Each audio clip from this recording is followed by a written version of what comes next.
I just knew that at that point, I was probably at my lowest during that time. And I kept telling myself, I don't want to be like this.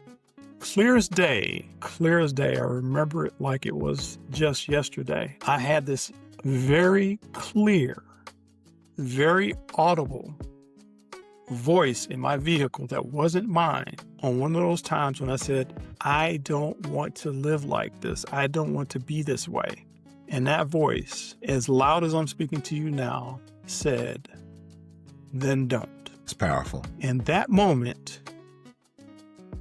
is when I knew that whatever it was, because at that moment I didn't know what it was, but at that moment I knew that change and positive change was coming into my life. Man, Neug, there's a lot to unpack there. That is a powerful story. I mean, I can only imagine how frustrating it would have been for you, being that you had already navigated out of a challenging situation, trying to move from a job where you were, the leadership wasn't what you needed to be. You recognized you needed a change and you made a change, only to find out that, the change that you made kind of deepened some of the negative feelings that you may have been having. Yeah. And as I look back, there are many things that I could have done and probably should have done.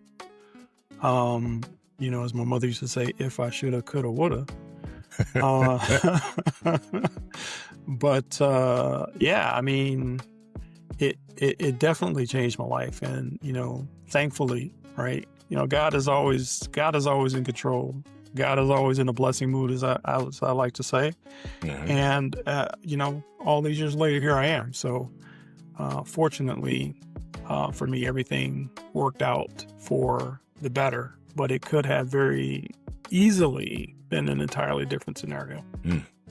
So that voice that you heard, Neug, that sounded like the mandate. Like, all right, you need to make a change. So how did you receive that, and what did you do? Well, I can imagine if anyone had been in the car with me, or if anybody was looking into my car, I probably looked like, something out of a cartoon, because, well, they don't say cartoons anymore, they say anime.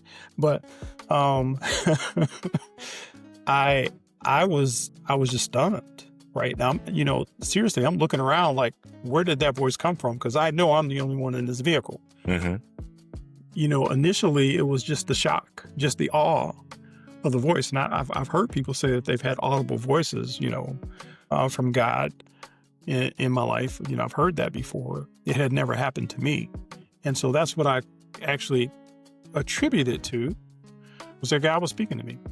And, as they say, when the big fella upstairs tells you something, you might want to take a listen.